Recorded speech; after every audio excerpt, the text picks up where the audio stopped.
ओम शांति। हम सभी ब्रह्मावत्स का लक्ष्य है कि हम भी ब्रह्मा बाबा के समान संपूर्ण और संपन्न बन जाएं।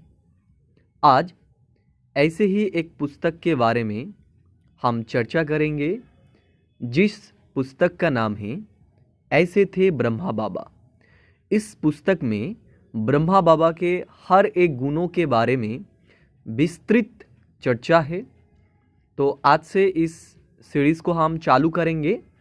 तो आज का पहला चैप्टर है निश्चय बुद्धि और बेफिक्र बादशाह। एक नंबर, जैसे ब्रह्मा बाबा सदा निश्चय बुद्धि होने के कारण बेफिक्र बादशाही की स्थिति में रहे, किसी भी बात का फिक्र नहीं रहा। फिक्र होता है अप्राप्ति व कमी के कारण। तो बाबा ने क्या कहा कि फिक्र होने का एक मुख्य कारण है कमी या फिर अप्राप्ति। जहाँ सर्व प्राप्तियाँ है, मास्टर सर्वशक्तिमान हैं, वहाँ फिक्र की कोई बात नहीं। तो ऐसे ब्रह्मा बाप समान निश्चय बुद्धि बन बेफिक्र बादशाह बनना है। दूसरा पॉइंट है निश्चय बुद्धि, अर्थात किसी भी बात में क्वेश्चन मार्क का टेढ़ा रास्ता लेने के बजाय कल्याण की बिंदी लगाना और सदा निश्चिंत रहना। तो बाबा ने क्या कहा निश्चय बुद्धि अर्थात किसी भी बात में उसका क्वेश्चन मार्क नहीं होगा। वो क्या करेगा? वो कल्याण का बिंदी लगाकर आगे बढ़ते रहेंगे। एक बल एक भरोसा, इसी आधार से नंबर 1 विजयी बनना है। तो हमें क्या याद रखना है? हमारे एक ही बल है शिव बाबा।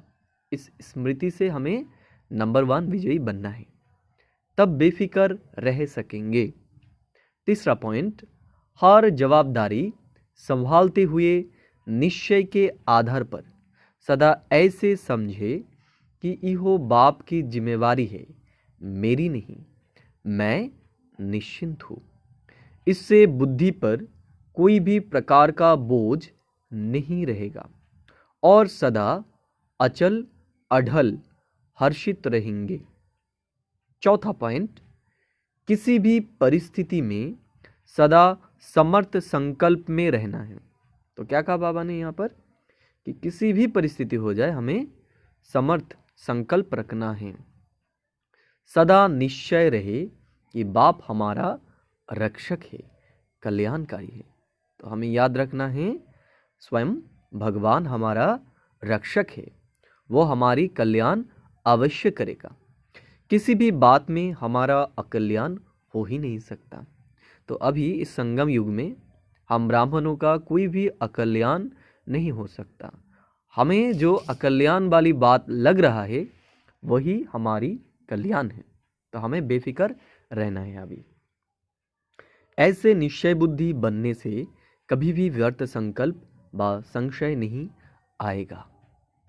पांचवा पॉइंट, कल्याणकारी बाप में, स्वयं में और ड्रामा में पूरा पूरा निश्चय रखना है। क्या कहा बाबा ने यहाँ पर कि हमें अपने ऊपर, बाबा के ऊपर और सबसे बड़ी इस ड्रामा के ऊपर हमें निश्चय रखना है कि इस ड्रामा में अभी ऐसा कोई भी बात नहीं आ सकता जो हमारी अकल्याण के लिए अकल्याणकारी हो। किसी भी बात में संकल्प मात्र भी इहो संशय ना आए कि इहो होगा या नहीं होगा। तो क्या याद रखना चाहिए कि हमें संशय नहीं आना चाहिए कि ये होगा या फिर नहीं होगा। निश्चय बुद्धि को सदा यही उमंग रहता कि हमारी विजय हुई पड़ी है। तो क्या याद रखना होगा हमें कि हमारी विजय हुई ही पड़ी है, विजय होगा ही हमारा। सदा यही नशा रखो कि विजय हमारा क्या जन्म सिद्ध अधिकार है, तो बेफिक्र बादशाह रहेंगे। छठा पॉइंट, निश्चय का अर्थ सिर्फ इहो नहीं कि मैं शरीर नहीं आत्मा हूँ, लेकिन मैं कौन सी आत्मा हूँ। क्या कहा बाबा ने कि निश्चय मतलब ये नहीं कि मैं आत्मा हूँ, लेकिन ये भी हमें याद रखना है हम कौन सी आत्मा हैं। इहो स्वमान समय पर अनुभव हो। सदा इसी स्वमान में रहो कि मैं विजयी आत्मा, पास विद ऑनर होने वाली आत्मा हूँ। तो क्या कहा बाबा, हमें क्या याद रखना है? हमें इसी स्वमान में रहना है कि हम विजयी आत्मा हैं, हम पास विद ऑनर आत्मा हैं और विजय हमारा जन्मसिद्ध अधिकार है। हर प्रकार के पेपर में पास होकर दिखाओ। मन पसंद के साथ साथ लोक पसंद और बाप पसंद भी बनना, यही है निश्चय बुद्धि विजयी बनना।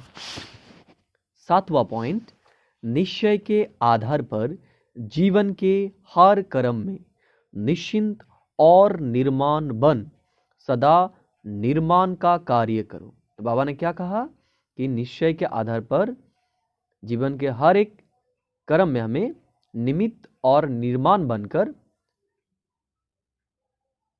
निर्माण के कार्य करना है। हमें सदा इहो याद रहे कि निमित्त समझ निर्माण बनना ही स्वमान है। तो क्या कहा बाबा, हमें निमित्त बनकर निर्माण बनना है। ऐसा समझने से स्वतः ही सर्व द्वारा मान मिलता है। तो अगर हम ऐसे चलेंगे अर्थात निमित्त बनकर निर्माण बनेंगे तो स्वतः ही सबके सम्मान हमें मिल जाएगा। 8वां पॉइंट, निश्चय के आधार पर सदा पहले आप, मैं नहीं। तो क्या कहा बाबा, सभी कर्मों में हमें क्या करना है? पहले आप अर्थात दूसरों को हमें आगे बढ़ाना है, दूसरे को आगे रखना अर्थात सदा स्वमान में रहे सम्मान देना। क्या कहा बाबा, दूसरों को आगे बढ़ाना ही स्वमान में रहकर दूसरों को सम्मान देना है और सर्वद्वारा सम्मान लेना। इससे स्वयं भी संतुष्ट रहेंगे और दूसरे भी संतुष्ट रहेंगे। तो क्या कहा बाबा, इससे दूसरे भी संतुष्ट रहेगा और हम भी संतुष्ट रहेंगे। संतुष्ट रहना और संतुष्ट करना ही प्रसन्नता व सफलता का स्वरूप है। क्या कहा बाबा, संतुष्ट रहना और संतुष्ट करना ही प्रसन्नता व सफलता का स्वरूप है। तो संतुष्ट रहना और संतुष्ट करना ही प्रसन्नता का व सफलता का स्वरूप है, बाबा ने कहा।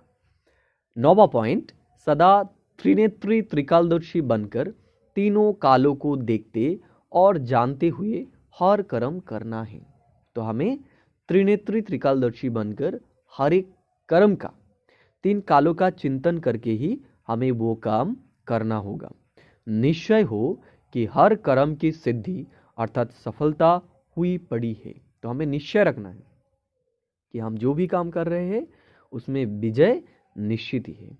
त्रिनेत्री त्रिकालदर्शी बनकर कर्म करने से कभी धोखा नहीं खा सकते।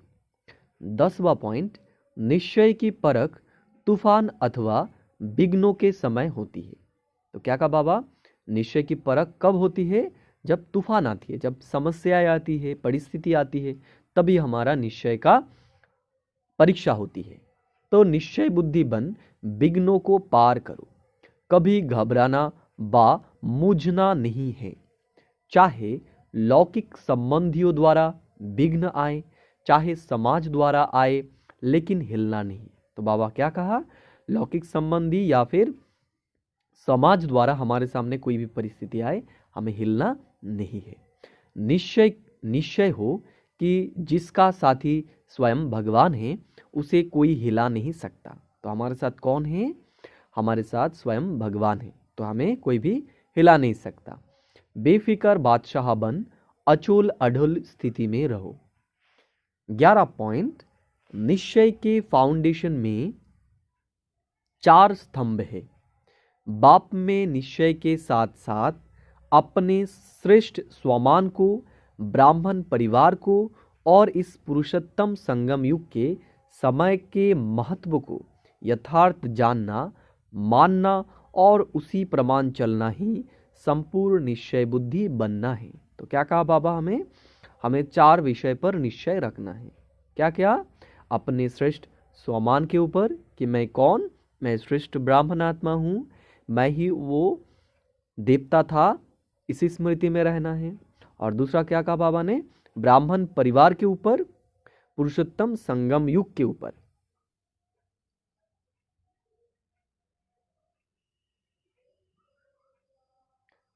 इसके ऊपर हमको निश्चय रखना है। निश्चय बुद्धि अर्थात त्रिकालदर्शी बनकर हर बात सुनो और बोलो। तो हमें निश्चय बुद्धि होकर, त्रिकालदर्शी होकर हमें हर एक बात को सुनना है और बोलना भी है। नॉलेजफुल होकर हर कर्म के परिणाम को जानकर कर्म करो, तो निश्चय और विजय की समानता बेफिक्र बादशाह बना देगी। 12वीं पॉइंट, हम मास्टर सर्वशक्तिमान हैं।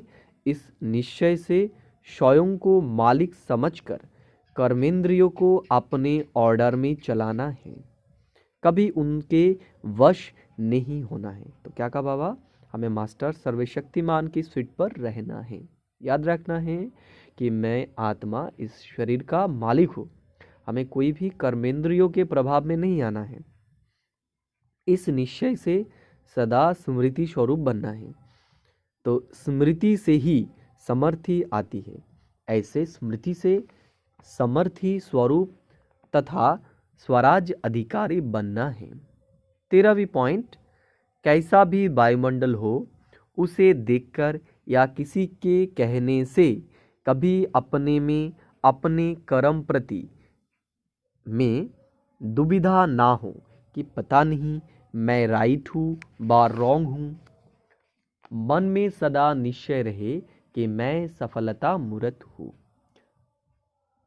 सर्कमस्टेंसेस आग के समान होते भी सदा खुशी व मौज का अनुभव हो, ऐसे निश्चय के आधार पर बेफिक्र बादशाह बनो। 14वीं पॉइंट, सदा इहो निश्चय हो कि स्वयं भगवान बाप मेरे साथ है, इसलिए बाप के आगे अक्षोनी सेना भी कुछ नहीं है। जहाँ बाप है वहाँ सारा संसार बाप में है। कभी जरा भी वो सहारे बा अकेलापन का संकल्प मात्र भी अनुभव ना हो। कभी उदासी बा अल्पकाल के हाथ के वैराग की लहर ना आए। हर कार्य करते हुए, सामना करते हुए, सहयोगी बनते हुए बेहद की वैराग वृत्ति रहे। 15वीं पॉइंट, मैं कर्मयोगी हूँ। तो हमें क्या याद रखना है कि मैं कर्मयोगी हूँ। करावन हार बाप है, मैं निमित्त करन हार हूँ। इस निश्चय से डबल लाइट अर्थात लाइट के ताजधारी बन बेफिक्र बादशाह बनो। जब ऐसे बेफिक्र बादशाह अर्थात राजा बनेंगे तब माया जीत, कर्मेंद्रिय जीत, प्रकृति जीत बन जाएंगे। ठीक है। ओम शांति।